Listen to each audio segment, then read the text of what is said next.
Bonjour à toutes et à tous, je suis Laetitia, massothérapeute et formatrice en communication et marketing à l'école de massage à Fleur de Pau. Aujourd'hui, je vous propose une 4e capsule sur la stratégie de communication. Pour mémoire, par ces capsules, je souhaite vraiment vous sensibiliser à l'importance d'avoir une démarche structurée dans votre communication. Comme je le disais en introduction des capsules, la communication a vraiment le pouvoir et la possibilité de mettre en avant toute votre authenticité et l'importance de notre métier pour notre cible. La communication, elle peut faire connaître vos services, mais au-delà, elle va faire connaître votre personnalité, votre professionnalisme, ce qui vous passionne et vous fait vibrer en tant que massothérapeute, le tout pour le bien-être de nos clients. Pour toutes ces raisons, nous allons aborder aujourd'hui une nouvelle étape dans la réflexion pour votre stratégie de communication, à savoir le positionnement, l'image de marque et l'identité visuelle. Tout d'abord, pourquoi est-ce important de définir son positionnement?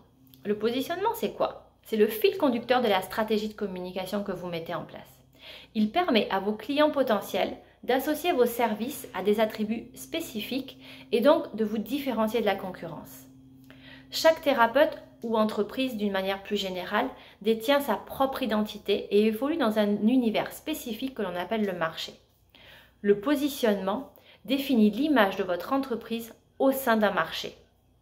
Ainsi, la massothérapie est un positionnement dans le marché du bien-être et la massothérapie détente est un positionnement dans le marché de la massothérapie.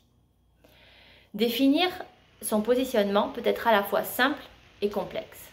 Simple parce que dans un premier temps, il vous suffit de vous appuyer sur l'analyse que vous avez faite initialement et de positionner vos concurrents sur un schéma comme celui-ci et de déterminer où est-ce que vous souhaitez vous placer. Complexe parce qu'ensuite il faut détailler ce positionnement par une phrase qui doit être claire, simple, différenciable et authentique. Cette étape demande un temps de réflexion supplémentaire, mais surtout une maîtrise des aspects d'un bon positionnement que nous n'aborderons pas aujourd'hui dans cette capsule. Je vous invite à réaliser donc la première étape pour déterminer votre positionnement, c'est-à-dire réaliser le schéma comme on l'a vu précédemment, puis de répondre de manière simple aux questions suivantes. Pourquoi est-ce que je pratique la massothérapie? Qu'est-ce qui me motive dans ma pratique? Comment je le fais? Et enfin, quels sont mes services? L'idée est de commencer votre communication en parlant de vous, de ce qui fait votre singularité avant de parler du type de massage que vous offrez. Ainsi, vous apporterez une nouvelle dimension, une autre dimension à votre communication qui ne sera pas uniquement axée sur les bienfaits de votre massage. Vous donnerez à vos clients potentiels l'opportunité de réserver une expérience globale et unique avec vous, qu'elle soit de détente ou thérapeutique, mais pas seulement juste un massage. Passons maintenant à deux autres notions, l'image de marque et l'identité visuelle.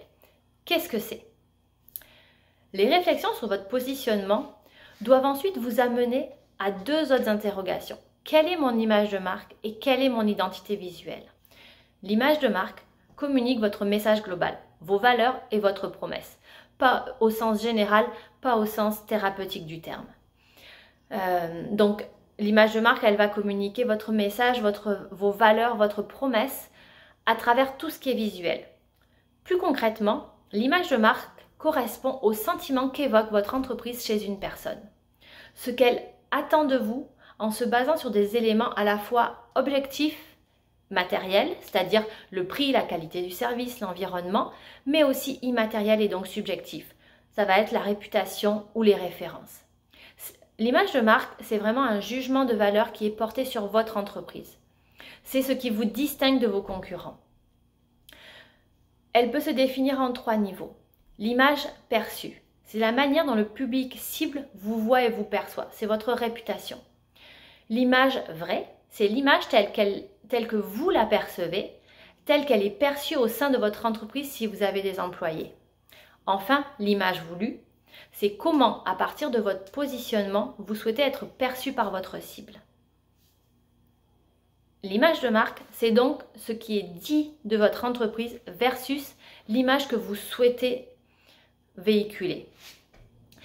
Il est donc vraiment primordial de vous assurer qu'il n'y a pas d'écart entre les deux.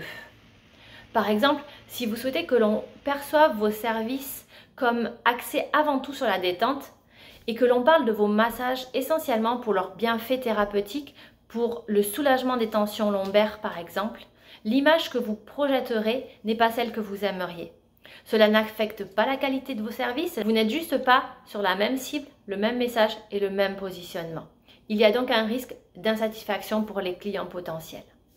L'identité visuelle, quant à elle, c'est la matérialisation graphique de votre image de marque. Elle se caractérise le plus naturellement par votre logo, la typographie que vous utilisez, les couleurs, les formes ou le style que vous utiliserez pour envoyer des informations conscientes ou inconscientes à votre public cible sur la personnalité de votre entreprise. Ce sont donc tous les éléments qui, par leur cohérence, vont asseoir la crédibilité de votre entreprise et donc, dans le contexte de la massothérapie, votre crédibilité. Pour conclure sur ces trois notions que sont le positionnement, l'image de marque et l'identité visuelle, je voudrais vraiment revenir sur la dernière, l'identité visuelle. Pour cette étape, je vous invite vraiment fortement à travailler avec un graphiste. Un graphiste dispose de toutes les compétences pour rendre votre image professionnelle et cohérente. Voilà, j'espère que cette nouvelle capsule vous a plu, qu'elle vous aura amené de nouvelles réflexions sur votre communication. Dans une prochaine vidéo, j'aborderai enfin la question des outils de communication qui peuvent s'offrir à vous et je vous expliquerai pourquoi les outils n'interviennent qu'à ce stade du processus. D'ici là, je vous souhaite une belle semaine. N'oubliez pas de partager cette vidéo et de liker la page de l'école de massage à fleur de peau. Je vous dis à très bientôt.